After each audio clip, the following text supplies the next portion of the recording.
What's up, gamers? It's Abub, back with another video, this time with the flawless Deep Stone Crypt guide. For those of you who don't know, there's actually a unique shader tied to flawlessing the Deep Stone Crypt. It is called the Cryptic Legacy, and in my opinion, it is one of the sweetest shaders in the game. It's a nice black and blue, as you can see on screen now. I think it looks freaking sexy, dude. If you guys want to get your hands on this, make sure you stay till the end of the video. We'll be going encounter by encounter, giving you guys the best tips and tricks to make sure each encounter goes very smoothly as you guys work your way towards a flawless run. I do want to preface that this guide is tailored to those who have completed the raid a few times. It's obvious that if you're going for a flawless run, I think you guys have a pretty solid understanding of the core mechanics, so this is really just to help you guys optimize and make these runs go as smoothly as humanly possible. I also want to note that these are just the weapons, loadouts, and strategies we used in our flawless run. There are a bunch of strategies that are viable. If you guys are more comfortable running other weapons, definitely feel free to do so. And if you guys have a kick-ass strategy that you want to let me know about, definitely feel free to drop it in the comments. I'd love to hear about it. If our strategies are helpful to you guys, I would appreciate a like. It really does help me out. If you guys need any additional help, you can always come over to my stream at twitch.tv/AboveTP. I do raid helps weekly, and we can even get a couple flawless runs in. So if you guys want to head over there, make sure you stop on by and say hello. Now let's get into the video. Jumping right into it, right when you load into the raid, you're going to want to make sure to not summon your Sparrow. There are still a lot of ads that spawn in the entrance of the Deep Stone Crypt before you actually unlock the vault. You need to make sure you clear all the enemies in this area before proceeding. And once you have everything clear, the vault door will open and you can proceed on your Sparrow to the first encounter. As you approach the first door, make sure to leave a little bit of room between you and your teammates. It's very easy to get physicsed on Sparrows in these tiny little hallways, so make sure you guys hop off a little bit early, leave some room, and then once you get through the door, these bubbles, as you know, give sheltered from the storm. For those of you who don't know, you can actually summon your Sparrow, step outside the bubble, hop off, and before it despawns, get back on while standing inside the bubble with the sheltered from the storm buff, and this will give you perma sheltered from the storm for the entirety of the encounter. The only time you will lose this is if you hop off your Sparrow and then you summon your Sparrow again.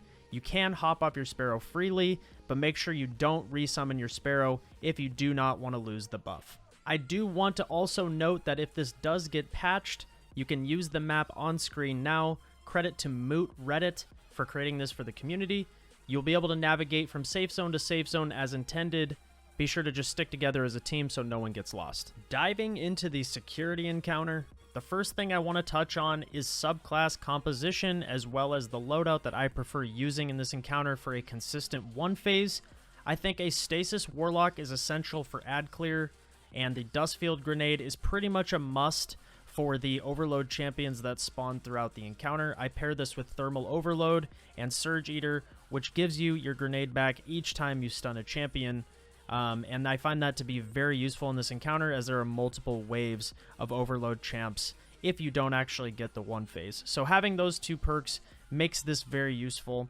I also recommend 2 Well Warlocks, and then you can kind of run whatever else you really want to run here. As for weapon loadouts, the only weapon I find to be essential in this encounter is Xenophage, and this is strictly because the fuses do not take crit damage, and Xenophage cannot crit. So it's actually a perfect fit. It pretty much operates as it does normally, and it's very, very effective to get one phases in this encounter. I would put 2 on each side of your team comp, and I would probably use a Transversive Steps Warlock or 2, as well as a Hunter, so they can reload if they do need to during the damage phase to make sure they can damage all the fuses as quickly as possible. The rest of the weapons are totally personal preference. I went with the Ikelos SMG to spawn Warmind cells, as the room is very small. Warmind cells do a lot of damage in this encounter, and then a shotgun because everything is up close and personal, and it's really good against Overload champions once you have them stunned. As for navigating the encounter itself, I have 3 main tips that are going to help you guys get through this as smoothly as possible. The first tip being label each room appropriately. On the right side, I have light, and on the left side, you have dark. This makes callouts during damage phases very easy. For example, you can say light side middle fuse, and then you know to damage that fuse only, because as you guys know, if you shoot the wrong fuse, it will instantly wipe your team. The second tip I can give you guys is make sure as a fire team you come up with predetermined callouts for all of the panels on both the light and dark sides of the rooms. And the third, and probably the most important and unexpected tip, is you don't actually have to send your operator downstairs right away. Split into 2 groups of 3 and have your scanners do their jobs identifying which panels need to be shot. Once you've identified all 4, your operator can go down, shoot all 4 at once, and then begin the damage phase. As for DPS, I would personally put the wells on the 2 stages on the dark and light sides of the rooms directly in front of the fuses. The well should pretty much save you from every ad in the encounter, especially now that contest is off. And just listen carefully for the callouts from the scanner down below. Use Xenophage, and it should be an easy 1 phase. Dark right.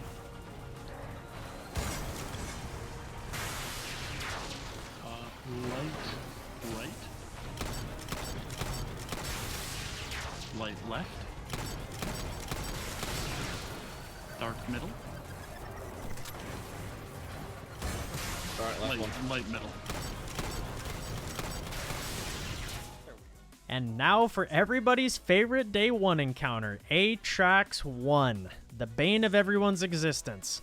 So, in terms of loadout, I would recommend for Warlocks running Devour Nova. I think this will help you stay alive the most, especially if you're not super comfortable in this encounter. Devour is very useful for just continuous health regen on kill. If you're a Hunter, I would recommend Top Tree Tether. That will keep you invis and will also provide a debuff to your team. And if you're on a Titan, I would recommend either Bubble or Hammer Strike, again, so you either have a buff or a debuff on the boss at all times. In terms of weapons, I would recommend the Lament. If you guys haven't seen the damage this does to the Atraks Deceptions, check this out. You need to pick up right. 3, 2, 1, go.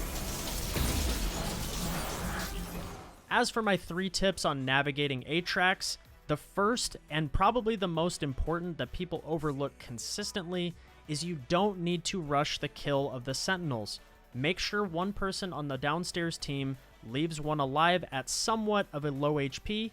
That way, when the top team is ready, they've had time to clear all of their ads and they're all ready for DPS, they can tell you to kill the final Sentinel. That will trigger damage, and now all 3 of the upstairs team is ready to go and ready for the call out from the scanner, who will tell you which deception to damage. Tip number 2, make sure you guys are sending the augments in the transfer stations closest to the deception that you guys just killed. He will no longer be on the map, making that bank very, very free. Don't risk going to the other ones where there's a boss that can shoot you nearby and cause a stupid death. So just make sure you use that to your advantage. Make sure to send the scanner right away after damage, and make sure you're calling out each time the scanner is sent so there's 0 confusion between the 2 floors. Let's grab off above right here. Grabbing op. Sending scanner. I got the ball on me. Lastly, tip number 3, I would have a Well of Radiance Warlock associated with the top team. They can place this well down as you head into the final stand of the health bar. You can place this down while you're waiting for your team to come up the elevators. There's a lot of bosses that spawn back up, so this means that you're getting shot by a bunch of stuff. So place the well down, wait for your team to come up the elevator bank, and then you can rely on your scanner to direct you as all 6 of you are now together to finish off the rest of the health bar. 2, 1, go. As for the jumping puzzle, there aren't too many things that can trip you up here. The path is relatively straightforward. I would just stay together as a team, but stay spaced enough so that you don't Goomba each other. Make sure you guys kill the shanks and things that spawn, because they can actually hurt pretty badly. And try not to stay in one place too long, as the ships can shoot you as well. I would also recommend putting on a movement exotic. So for my Hunters, Stompies, my Titans, Lion Rampants, and my Warlocks, Transversives, Warlocks can also put on Top Tree Dawn for added mobility, and I would also recommend putting on a sword for all 3 classes. Just in case you overshoot a platform, you can sword yourself back to hopefully save a run if absolutely needed. Once you get to the Briggs, I would recommend teaming everything together from a distance. Use supers if you have to. Just play safe, there's no reason to rush it, and you guys should be totally fine through this encounter. Next up, we have the Rapture. The main weapons that I would recommend in this encounter are Witherhoard. 1, because it's extremely good for zone control, and Warmind cells are very good in this encounter as well, with how condensed everything is and how close the ads are together. I pair this with the Ikelos SMG, so when you fire a Witherhoard with the Catalyst, it will auto-load over time, so I swapped the Ikelos SMG which basically registers the Wither Horde as any time you have the Ikellis SMG out, it will spawn a Warmind cell for the number of kills you get with your Wither Horde. It's great for blocking off doorways. I highly recommend this loadout. And then swords for the larger Void Majors as well as the Overload Champions. Very useful. I also run the Stasis subclass, again, to pair with Surge Eater and Thermal Overload to stun the champions with the Stasis Grenade and then go in and sword them. It makes it pretty safe, and I highly recommend running this loadout personally. As for the rest of your team comp, I would recommend either Stasis or Solar subclasses with Thermal Overload. It's very easy for the champions to teleport out of a grenade to stun them, so make sure you guys have backups just in case that does happen. The other tip I would give, have pre-designated roles set aside for a few players who are comfortable in either the suppressor, operator, or scanner roles, and have one person ready to swap out once the augment goes offline. For those of you who don't know, an augment will randomly be disabled after each deposit, so make sure you guys look and identify which one has gone offline and swap with someone who is also capable of performing in that role. Additionally, if you were the operator, I would focus on shooting the outermost red glowing panel. This limits the amount of distance your teammates will have to cover when carrying the ball, which also reduces the number of times you guys will need to relay and transfer a ball on the way to a deposit, which also limits deaths. So just make sure you guys do that, and it should go pretty smoothly. As for the drop down at the end of the encounter, be in the middle of the room on top of the panel ready to drop down. Go down the hallway as fast as you can. As long as you guys are there right at the beginning when the door opens, you shouldn't have too much of a problem with timing. Just be ready in the middle, and you should be good to go. And for the grand finale, Taniks the Abomination, I personally find this encounter to be a bit easier as a team than Atraks 1. There's less room for error where you're split from your teammates and where miscommunications can happen. As long as you guys have predetermined callouts for the deposits of the nuclear cores, you'll be totally fine in this encounter. The ads aren't too overwhelming, so as long as you're paying attention to the rotations of the boss, you should be in good shape. As for my loadout, I went with Top Tree Nova Bomb. This is going to be the biggest damage dealer on your team. I also stick Anarchy on the boss. We then use an Ikellis SMG and a single slug. As for the rest of your team comp, I would recommend at least one bubble. You can run a Well Warlock if that makes you guys feel more comfortable, and I would have at least 2 other Nova Bombs just for pure damage. If you guys only want to run one slug, it will be a free 2-phase with this setup. I would also recommend one Divinity player. This is essential. You guys will need a Divinity on the boss after the Anarchies are stuck. The Divinity bubble will appear under the boss, and you'll just use your slug shotgun in a well. The well will give you extended range, meaning you'll hit for full damage on the Divinity bubble from very, very far away. So super easy damage rotation. And now for the 3 tips. The first tip, make sure you guys have predetermined callouts for all of the different deposits around the map, and you guys have pre-assigned roles again for suppressor, operator, and scanner. This will make your jobs very easy, and again, you can have one person who's designated on each side of the map ready to take the buffs once one of them goes offline. After each damage phase, you will need to pay attention. One of the augments will no longer be active, so you'll need to swap with your team of 2 and make sure you're able to perform that role accordingly.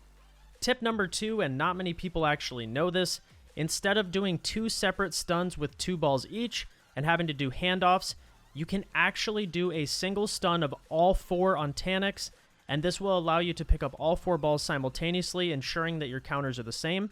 The deposits will always be all 4 banks where Taniks is not located. So for example, if he is on the white bank, the deposits will always be both blue and both red, and vice versa. This makes it very easy, especially if you're running high mobility gear. You should be able to get to every bank on the map at about ×7 to ×9 radiation. Just avoid running into ads and make sure you guys are undetaining your teammates quickly. This will start a damage phase immediately upon banking all 4 balls, and will also give you an extended damage phase of 3 phases instead of just 2, making the 1 phase even more consistent. For the third and final tip, if you guys are doing double stuns and actually performing handoffs in this encounter, make sure you're running right next to your teammate. If you're kind of in no man's land of where the detainment bubble would be, you can actually get pulled in and physicsed. This can cause a lot of stupid deaths, so unfortunately it's a bug in the game, but you can avoid it by just running right next to your teammate, and you guys should both get detained, get released by your teammate, and then be able to dunk. And that concludes the flawless Deep Stone Crypt guide. If you guys found this video at all useful, a like and subscription would be greatly appreciated. I'm also live 4 days a week over at twitch.tv/AboveTP. We do a lot of help for our community in endgame content, so if you are interested in that, make sure you stop on by and say hello, and I'll catch you in the next video. Peace!